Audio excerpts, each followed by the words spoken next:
Quando eu vejo o jornalista da Globo todo irritadinho, todo revoltado com o Bolsonaro, eu gosto mais disso. O Pix talvez não caiu, não sei. O Bolsonaro já falou que ele enxugou os gastos. E a Globo foi uma das que deixou de receber dinheiro público.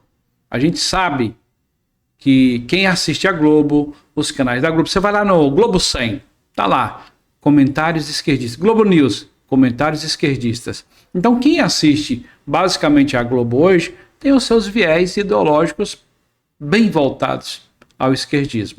Essa é a verdade. E hoje eu vou trazer vários temas aqui.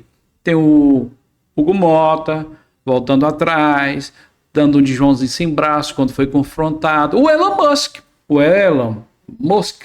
o famoso Elon Musk, voltando atrás, tentando voltar a falar com o Trump, tentando voltar ao que era antes. A gente sabe que, às vezes, quando acontece de um elo quebrar, ele pode até soldar, voltar, mas nunca mais vai ser o igual. A gente sabe disso.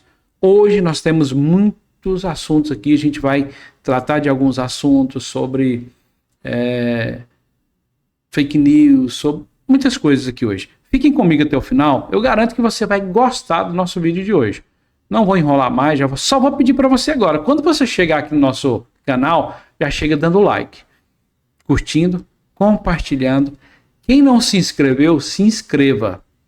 E principalmente deixe o seu comentário. Mesmo que você seja de esquerda, deixe o seu comentário que eu vou te responder com respeito. Vou debater com você, de certa forma. Então vamos direto para matéria. Globo News está brava porque Bolsonaro foi muito bem no depoimento para o STF. Não acredita? Olha aí. Nesse momento, eu concordo com você, eles tinham que ter sido mais incisivos. Não, mas peraí. Ontem o Cid falou que o senhor editou esse documento, né? O senhor mexeu no documento alguma vez? O senhor leu no computador? O senhor tirou a prisão de outros elementos? O senhor manteve só a prisão do ministro Alexandre de Moraes? Eu acho que faltou, a impressão que eu tenho no interrogatório, aí até mais do PGR do que do próprio ministro Alexandre, é que eles levam as perguntas prontas e aí eles vão lendo as perguntas prontas e aí eles não vão em cima do que o réu está respondendo. E muitas vezes o réu responde algo que fica solto. Esse momento era um momento que eu acho que tinha que ter mergulhado. A verdade é que Bolsonaro respondeu tudo isso aí que ela acabou de falar. Acontece é que a acusação e o ministro Alexandre de Moraes não conseguiram fazer o teatro que a Globo queria. Não perguntaram com incisividade, não ficaram cortando a fala dele, porque sabiam que os fatos falam mais alto. Bolsonaro disse de forma muito clara que não teve acesso a tal minuta do golpe que eles tanto falam. Inclusive isso já foi respondido. Fux tinha perguntado para Cid ontem se algo foi assinado. Nada foi assinado. No máximo, o que chegou a conhecimento de Bolsonaro foram os considerandos, isso é, uma parte do documento, uma parte da tal minuta do golpe, que não foi levada a sério, não foi discutida e não foi levada adiante. O que, na verdade, mesmo eles estão com raiva é que Bolsonaro despejou dentro do STF para todo o Brasil o absurdo que foram as eleições de 2022, com decisões que favoreceram Lula e prejudicaram Bolsonaro. Eles estão com raiva disso aqui.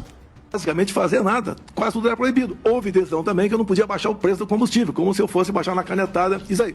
Eu fui acusado de muita coisa, inclusive pedófilo durante esse período. Agora, o outro lado, podia tudo, até me acusar de genocida. Então, tudo isso aconteceu. Quando eu não pude usar as imagens do Lula ali, defendendo o aborto, ou ao lado de ditadores, isso prejudicou a minha campanha. Eu queria mostrar também a imagem dele em 2009, defendendo lá o Irã enriqueceu urânio acima de 30% para fins pacíficos, segundo ele. Eu fui tolhido. O maior prejuízo que eu tive, no meu entender, foi não poder usar imagens do 7 de setembro. Com todo o respeito. A Globo News está brava. Globo News, brava. E o Bolsonaro foi bem incisivo.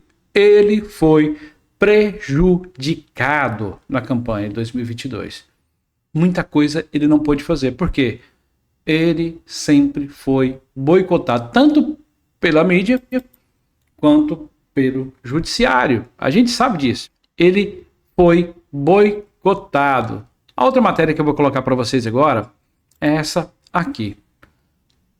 O deputado André Fernandes, ele interpelou. O deputado André Fernandes, ele fez uma defesa sobre o que está dentro da lei, sobre o que deve se fazer. E eu vou colocar para vocês verem aqui, e depois o Hugo Mota sai com uma conversinha, que não é por conta do que o discurso do André Fernandes.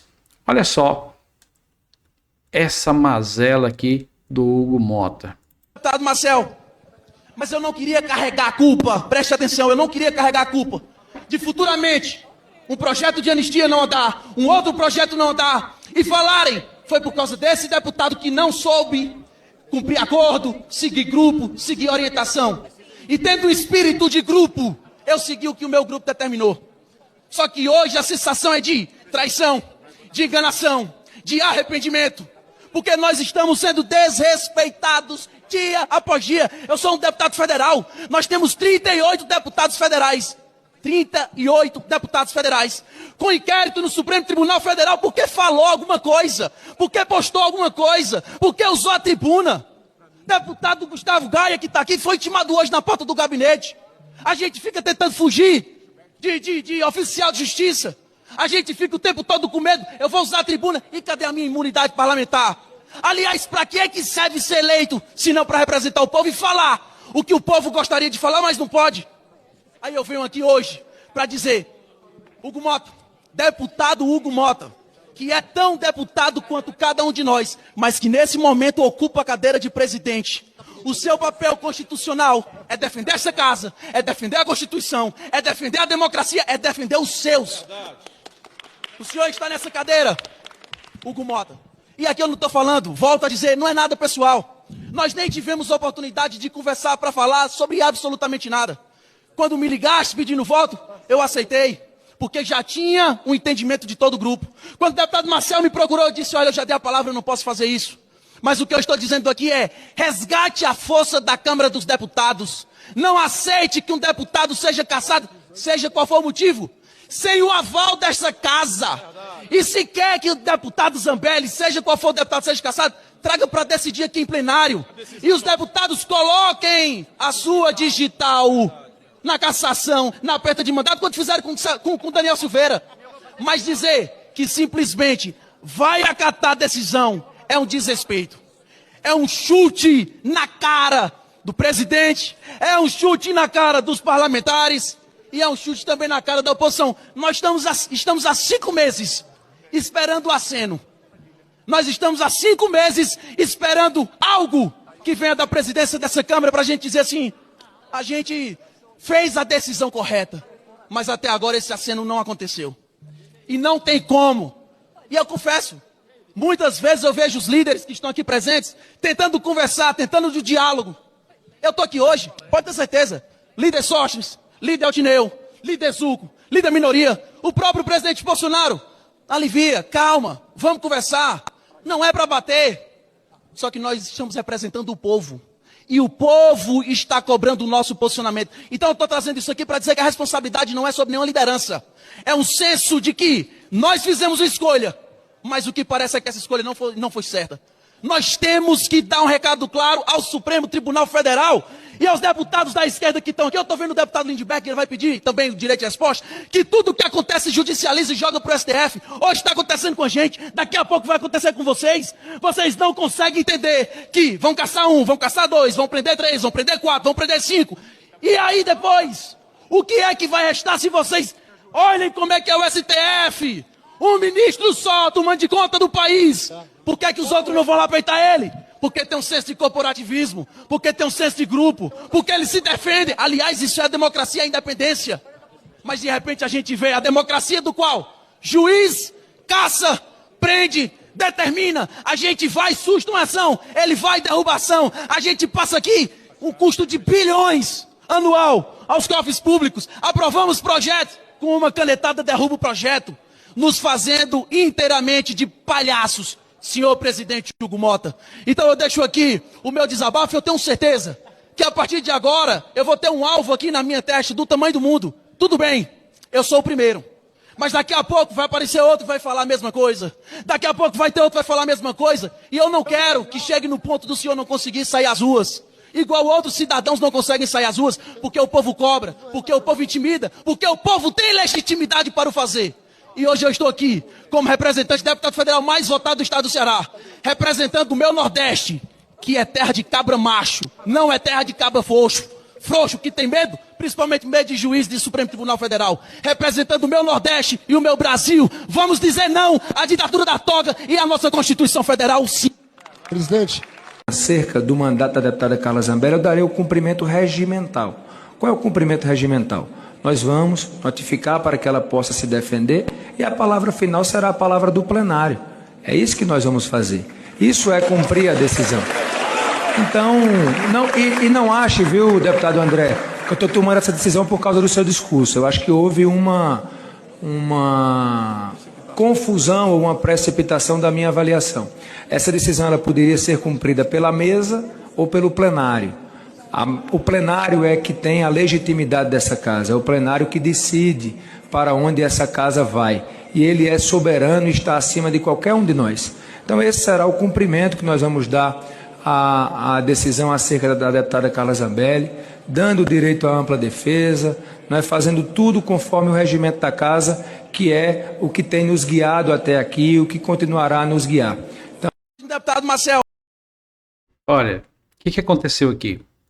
Eu vou ler para vocês aqui o que o Bruno Zambelli escreveu aqui. Ele escreveu: André Fernandes detona Mota e ele muda de posição sobre Zambelli. Isso é nítido. Tá claro que foi após o discurso dele, ele vendo que os deputados iam soltar a mão do Hugo Mota, o Hugo Mota mudou a decisão falando que o julgamento vai ser em plenário. Isso é um fato.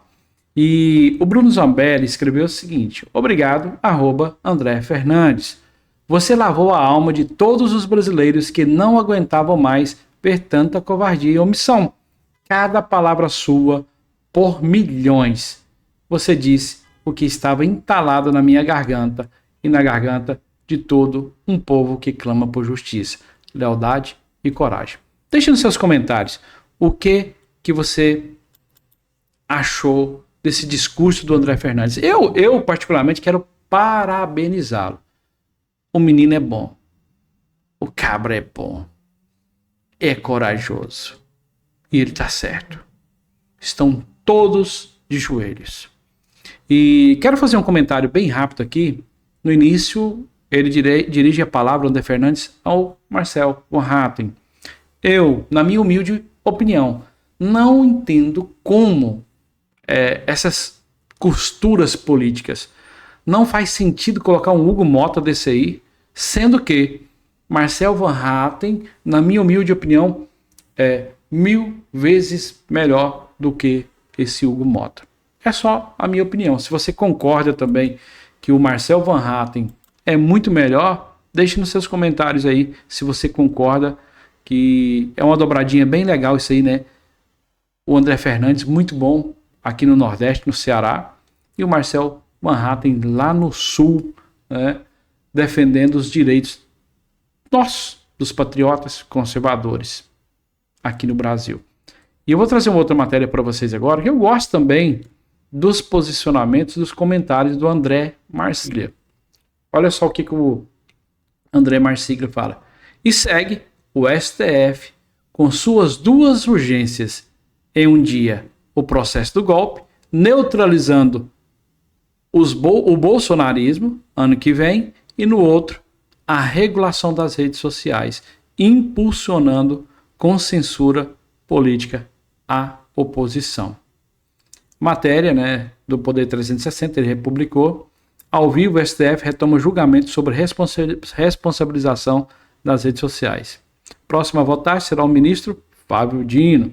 Na última semana, André Mendonça divergiu com os colegas de corte. Ou seja, as duas pautas principais do STF é o processo do golpe e a regulação das redes sociais. Enquanto isso, o que é mais principal e o que mexeu com milhões de brasileiros, que é o INSS, os roubos que tem irmão do presidente envolvido ali, nem se fala, né? Então, infelizmente, a prioridade do judiciário é a sanha de neutralizar. A esquerda é neutralizar o bolsonarismo, impulsionando com censura política a oposição. Isso aqui foi o André Marsiglia que colocou. gosto muito do André Marsiglia. E ele tem uns comentários muito coerentes. Concorda comigo? O que você achou do comentário do André Marsiglia? E por último, não menos importante, vamos falar, que eu disse que ia falar para vocês, o Elon Musk.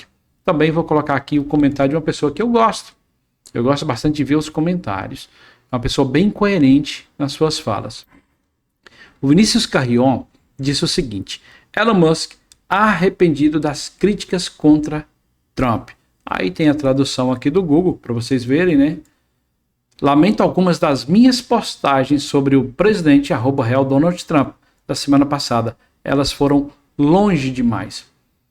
O Elon Musk, ele fez ilações tentando ligar o caso do Elon Musk ali, do Donald Trump, ao aquele escândalo que teve ali, com aquelas crimes ali de sexuais, aquela coisa ali, e ele disse que foi longe demais. Mas a gente entende o seguinte, que o Elon Musk, ele fez algo parecido com o que aconteceu aqui no Brasil. Vocês lembram da história do Sérgio Moro, quando ele disse que ia implodir, quando ele falou que tinha uma bomba para mostrar contra o Bolsonaro, e na verdade a bombinha dele era um traque. Ele se levantou. O que aconteceu? Bolsonaro hoje ainda continua muito mais forte, e politicamente o Sérgio Moro perdeu muito. Poderia ter sido um ministro do STF, do Bolsonaro, ou futuramente até poderia ser sim presidente da República, mas infelizmente acabou por ali. E a minha visão de que acompanha política, assisto muitos canais grandes para que eu possa aprender e vejo os comentários de pessoas que entendem de política, a gente vê que o Sérgio Moro ele ficou bem implodido na política. Ele não tem aquela força toda que ele achava que tinha. E o Elon Musk, com isso que ele fez, ele achou que com todo o poder que ele tinha, o dinheiro que ele tinha, ele ia implodir também o presidente da República. Só porque o Donald Trump não é presidente de um país pequeno. Não, muito pelo contrário. É a maior potência mundial. E uma briga dessa aí gerou um prejuízo muito grande para o Elon Musk. O Elon Musk, as ações da Tesla, ele perdeu muito dinheiro e ele sentiu no bolso. O pior lugar que ele poderia ter sentido é no bolso. Se eu não me engano, são 92 bilhões que ele perdeu de valorização ali das ações da Tesla. Então, fez algo e já está arrependido. Então, a briga dele, o ego deles, né, vamos falar a verdade, o ego dessas pessoas que estão no poder é muito grande. E o Elon Musk deu um passo maior do que a perna. Ele achou que por ele ser o maior bilionário do mundo, ele não teria problemas. E a gente vê que já começou a doer no bolso e já está voltando com o rabinho no meio das pernas, querendo fazer as pazes com o Trump, porque ele sabe que ele tem muito mais a perder do que o Trump nessa brincadeira. Hoje, eu nem fiquei pedindo você para se inscrever no canal, né?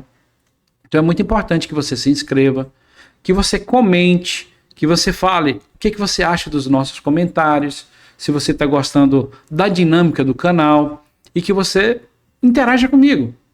E se você é esquerdista também, que você é de esquerda, pode comentar aí. Eu vou te responder com a maior educação. A gente vai até trocar ideias, sem problema nenhum. Como eu sempre falo, ainda estamos em um país democrático.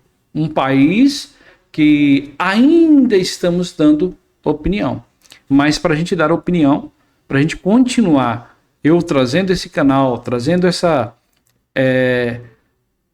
vertente de direita, trazendo os meus posicionamentos em prol da direita, a gente tem que fortalecer a direita, porque no caminho que nós estamos vendo, canais de direita vão ser varridos do Brasil. Canais que têm uma visão contrária à esquerda vão ser varridos do Brasil. E essa é a visão que eu tenho. Se você tem essa visão também, coloca nos comentários se você acha que da forma que está indo, vocês não vão poder mais assistir os canais de direita. Eu acredito que não. Então, obrigado aí por você que ficou até o final. E se ficou até o final, coloca aí, Denis, fiquei até o final. Canal Denis Gonçalves, seu amigo de direita, conservador, cristão e patriota.